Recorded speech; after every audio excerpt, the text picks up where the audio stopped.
You're listening to the Pre-Hospital Care podcast on the Medics Academy Network.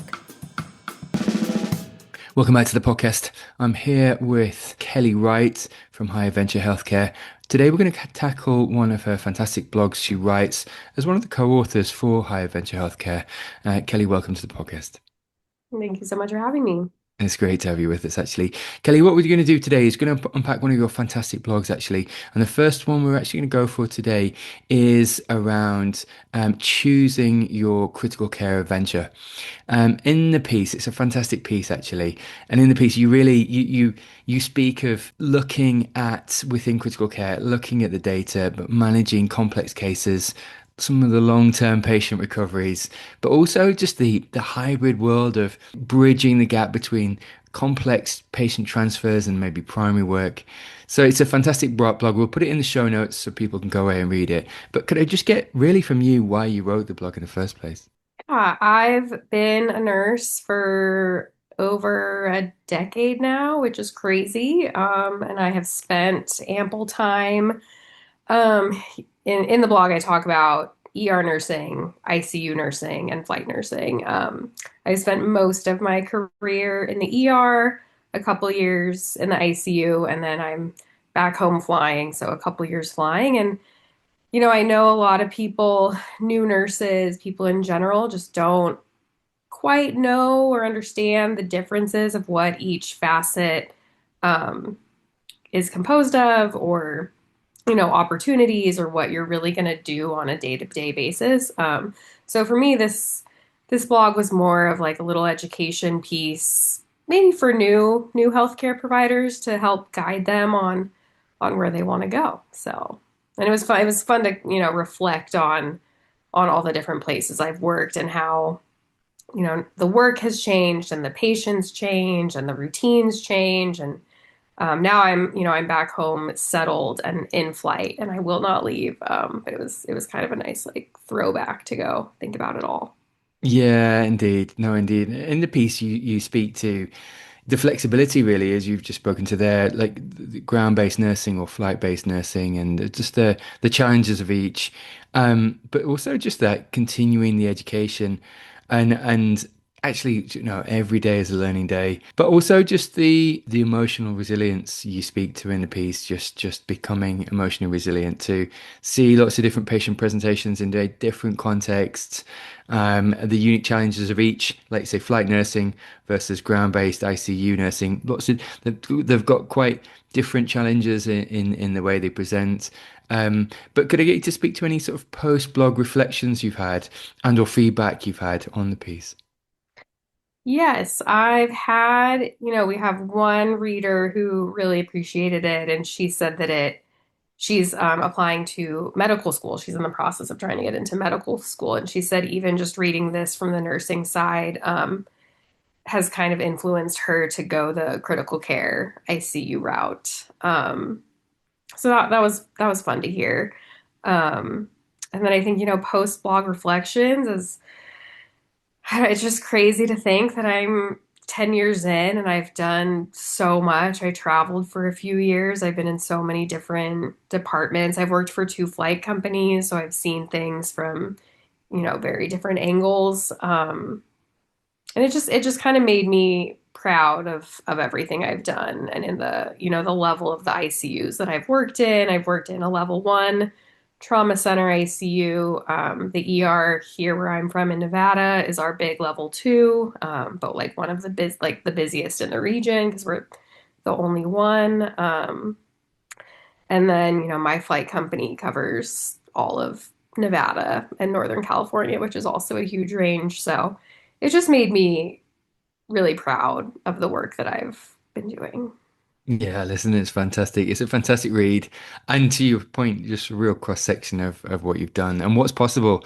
I think not only will younger readers and or listeners value this, but also not necessarily paramedics, nurses, doctors in the throes of their first few years, just to understand what is possible from a career perspective. Listen, you're just about to hear the blog in AI format. Kelly, it's always a pleasure. Thank you.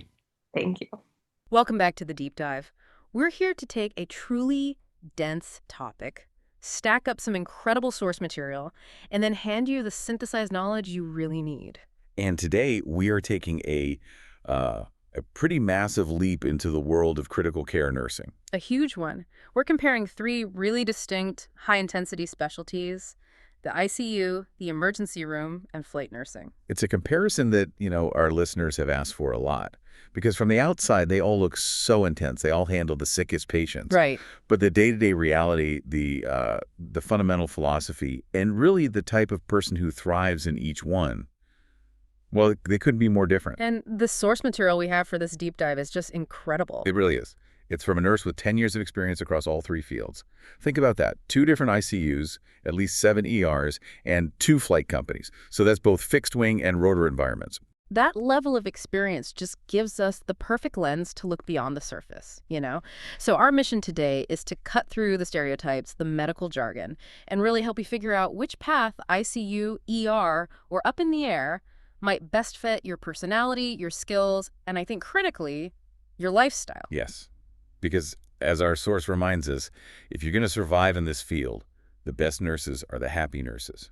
You have to find that fit. And we have to start with the stereotypes, don't we? You have to. Everyone's heard them. ER nurses are the jack of all trades. ICU nurses are type A planners. And the flight nurses. Our source pretty much confirms that, yes, they are, in fact, badasses. But what's really fascinating is that right off the bat, they offer this core finding. What's that? If you're sitting on the fence right now and you're thinking you like the sound of all three, the deep care, the fast pace, the high stakes, the answer from our expert is, and I'm quoting here, hands down, flight nursing. Wow. Okay, so that sounds like the ultimate answer, but there's a huge asterisk there, right? Because the beauty of nursing is that you never really have to commit. Precisely. You can always pivot. I mean, our source's entire career is proof of that. You can move from the floor to the ER, from the ER to the ICU, and then up to flight. But understanding the mindset required for each pivot, that's the key. Okay, so let's start there with that fundamental vibe. What kind of personality flourishes in these controlled yet chaotic environments? Let's unpack the difference in pace, starting with the ICU. Right. So if you lean ICU, you are the strategist of the hospital. You're the detail-oriented chess player. The one who loves the data, the little intricacies of a disease, and watching those tiny, subtle trends play out over time. Exactly. This is a person whose patience is a literal superpower. They thrive on quiet intensity. The work, it's a marathon, not a sprint. You might only have 1 or 2 patients, but you are managing them for days, maybe weeks, tracking every single input and output.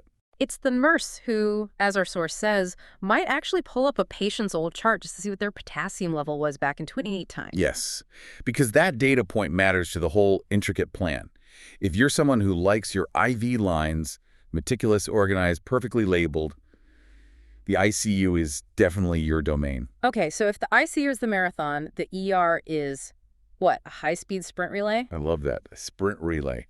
Yeah, now we pivot to the emergency department, and we're talking about controlled chaos and cognitive whiplash. That's a great term for it, cognitive whiplash. It's the key difference.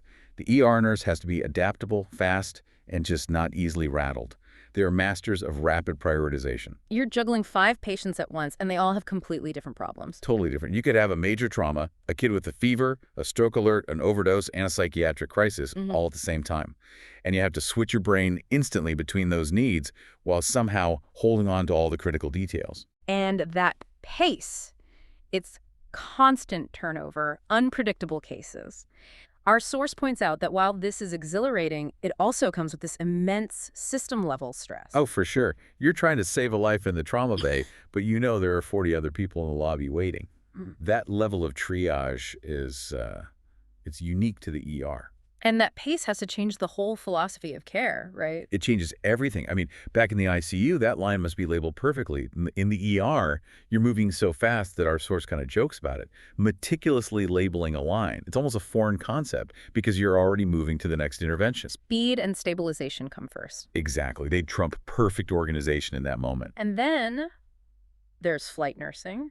This is where that quiet intensity meets the controlled chaos, but now you've thrown in, severe environmental challenges and isolation? Yeah, you really have to be equal parts MacGyver, adrenaline junkie, and a diplomat. MacGyver, I like that. Yeah, the MacGyver part is the improvisation.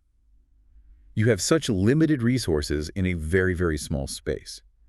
You have to think clearly while the helicopter is literally vibrating around you, maybe landing on some unfamiliar mountain, and still provide this incredibly high level of care. And the diplomat part. That's crucial because you're coordinating with so many different agencies, fire, EMS, different hospital teams. You have to be able to communicate clearly and effectively with everyone. And that readiness is huge. The source mentions you could be relaxing or studying in the base 1 minute. Or even napping. Right. And the next, the tones go off and you have maybe 10 minutes of pure chaos before you're in the air. That's an extreme demand. It is. And what's fascinating is that the flight nurse has to have an entire protocol handbook basically memorized. Because unlike the ICU or ER, they can't just call an intensivist for every little decision. For that patient at that moment, they are the highest level of care. Okay, so we've set the scene, the pace, the mindset. Let's roll down into the clinical toolkit each specialty needs. Because you have to ask yourself, what part of this work actually excites you the most? That's the question. Is it the hyper-specialized, multi-week deep dive? Or is it that broad, rapid, system-wide stabilization? Let's go back to the ICU, the master of deep care. Their skill set isn't just high-tech, it's high nuance. They are masters of titratable drips. Things like vasopressors to manage blood pressure, precise sedation. They manage complex ventilators, perform frequent, super detailed neuroassessments. They have to understand pathophysiology on a really deep level. Which makes sense given their patient focus. They're dealing with multi-system organ failure, septic shock, massive trauma cases after they've been stabilized. Right. And they handle the most advanced life support devices. The source calls them the fancy toys. The Impella device, for example, or an EVD. Exactly. The Impella that assists the heart. Or an external ventricular drain for brain pressure. And these are not set-and-forget-it machines. They need constant, meticulous monitoring and adjustment. And this is where we have to talk about the so-called soft skills in the ICU. The baths, the turns, the skin care. Yes, and we have to reframe that. It isn't just basic care. It's critical, high-level preventative medicine. Meticulous skin care prevents pressure injuries. Good oral care prevents ventilator-associated pneumonia. These aren't just chores. Not at all. They are clinical interventions that are vital for preventing secondary complications. It shows that high-level, meticulous planning that defines the ICU. Okay, let's shift to the ER, the master of stabilization. Their skill set has to be incredibly broad. Incredibly. The ER is the hospital's front door, and it's not discriminate. They need a knowledge base that covers, literally anything. Strokes, snake bites, sepsis, psychiatric crises, a kid's fever. And the focus is on quick assessment, rapid stabilization, and triage. The philosophy is just so different. It's night and day. In the ICU, it's all about titration, slow, precise adjustments. In the ER, it's often about the bolus, a rapid, necessary amount of fluid or medicine to get the patient stable enough for the next step, whether that's the OR or the ICU. And they are the absolute front line for trauma. ER nurses are often the first point of contact, starting life-saving procedures right in the trauma bay. Right, things like blood administration, helping with the difficult intubation. They are the ones who have to control that initial wave of chaos. Their patient focus is just everyone. Walk-ins, traumas, acute emergencies, psych holds. They're the gatekeepers. Exactly. Deciding who needs resources right now and who can safely wait. Which brings us back to flight nursing, the master of autonomy. They seem to need the deep knowledge of the ICU, but the rapid assessment skills of the ER. It's the ultimate hybrid. They have to combine advanced critical care with pre-hospital emergency medicine, and their role is just so uniquely autonomous. Our source really stresses that they are often the highest level of care the patient will see before they hit the destination ICU. And that leads to a much broader scope of practice, right? Massively expanded, yeah. Depending on where they are, flight nurses are doing procedures that hospital nurses just don't typically touch. Things like chest tube placements, finger thoracostomies to decompress a collapsed lung, advanced airways, and in some cases, even pericardiocentesis, which is draining fluid from around the heart. And this is all happening in a moving vehicle. Often with limited lighting, turbulence, or extreme temperatures, the level of independent clinical decision-making is just exponentially higher than in a hospital, where you have specialists just steps away. They carry the full weight of that care. They do. They're transporting the sickest of the sick. Critical trauma, unstable medical patients, specialized neonatal transports, and they have to get and maintain their CFRN, the Certified Flight Registered Nurse certification, to prove they've mastered this unique skill set. So we've covered personality, we've covered the technical skills. Now let's pivot to the practical side. How does this incredibly demanding job fit into your actual life? Let's look at schedules, teams, and, where these jobs can take you. The schedule differences are massive. I mean, ICU is typically your standard 12-hour hospital shifts. So, more predictable? Generally, yeah. It's easier to manage family life or other projects. You still work nights, weekends, holidays, of course, but you know your schedule well in advance. The ER, on the other hand, is variability central. Days, evenings, nights, mids. Our veteran nurse actually highlights the mid-shift, like an 11 a.m. to 11 p.m. as a personal favorite. Why is that? Said it was great for working out in the morning, and the pace was always busy enough that the shift just flew by. You kind of miss that initial 7 a.m. trauma rush, but you're there for the busy part of the day. And then flight. That just takes the cake for lifestyle impact. Absolutely. We're talking long, clustered shifts, often 24, 48 hours at a time, sometimes even 96 hours, depending on the base location. Why so long? It's logistical. Yeah. Many bases are far from major towns, so it just makes more sense to cluster the shifts. But it means you are fully committed to that job site for days at a time. And we haven't even touched on the physical demands. The ICU and ER are temperature controlled. Flight is not. Not at all. You could be in a heavy flight suit, managing a critical patient in 100-degree heat, or landing on a mountain in the middle of winter. That physical stamina is just a non-negotiable part of the job. Let's talk about teams. Collaboration has to look different across these three. Oh, completely. In the ICU, it's a quieter, more focused environment. Collaboration is deep, it's consultative. You're working closely with intensivists, pharmacists, respiratory therapists. It's about complex problem solving over a longer period. Whereas the ER is loud. It's loud, fast, and involves a huge cast of characters. Physicians, techs, RTs, EMS, security. Communication has to be instantaneous and crystal clear. It's just high volume, high bandwidth teamwork. And flight. On a flight, you and your partner, usually an RN and a critical care paramedic, you are the team. That's it. Decision-making is shared, and mutual trust is absolutely mandatory. Because there's no immediate backup. None. You are the sole medical decision makers once you're in the air. That relationship with your partner can mean the difference between success and failure. Okay, let's talk career springboard. What doors do these specialties open if you're thinking about advanced practice, like NP or CRNA school? Right. So the ICU gives you the absolute strongest foundation for those specialized roles. CRNA, NP, clinical educator. That complex, sustained critical care experience is what grad schools really value. And the ER. ER gives you a really versatile background. It's great for NP school, especially if you want to work in urgent care or the fast-track part of an ER.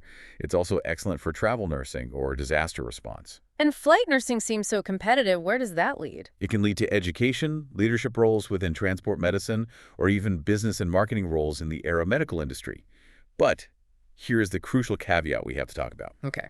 This is for anyone with specific future goals. Yes. If CRE school is your ultimate goal, you need to pay very close attention to this. Our source warns that most CRNA programs strictly prioritize ICU experience. They often view flight nursing as EMS, not as the specific critical care experience they require. That's fascinating. Why the distinction? I mean, why would a school discount the immense skill it takes to manage a patient in a helicopter? It all comes down to the core philosophy of the work. CRNA schools want nurses who have managed patients through the entire disease process. The slow changes, the ventilator weaning, titrating multiple pressors over 72 hours. Sustained management. Exactly. Flight nursing, by its nature, is episodic. It's rapid stabilization and transport. You get the patient through the acute crisis, and then you hand them off. You don't manage that long-term, multi-day complexity. And that complexity is the cornerstone of ICU training. So if CRNA is the end game, The data suggests you need to stay in the ICU. that distinction, episodic stabilization versus sustained management, that is exactly the kind of nuance we came here for. So what does this all mean for someone trying to choose their adventure? Well, our veteran nurse offered a really clean, actionable summary. It boils it all down to what really motivates you as a person. Okay, let's hear it. If you love the deep dive, the intricate details, and the sustained management of complex organ systems. Then choose ICU. If you crave constant variety, the rapid stabilization sprint, and you thrive on those immediate triage decisions, Choose ER. and if you want the high-stakes adventure, the radical autonomy, and that hybrid skill set of both worlds, Then you choose flight. it really all comes back to that core idea, doesn't it? Job satisfaction in a field this demanding is everything. The specialty has to fit your life and your natural inclinations. It does. And the ultimate litmus test, which our source highlights, is that you know you're on the right path when the extra learning and skill mastery stops feeling like work. That is such a powerful point. When the idea of studying the CFRN review book, the Certified Flight Registered Nurse material, or taking courses on backcountry medicine doesn't feel like an obligation. But it actually sparks joy. That's when you know you've found your passion. And, the beauty of nursing is that freedom to pivot. You really never have to choose just one path for your entire life. But if you find that learning about high-altitude physiology or improvised field procedures gets you excited instead of making you feel dread, well, maybe that next best adventure is waiting for you up in the air. You're listening to the Pre-Hospital Care podcast on the Medics Academy Network.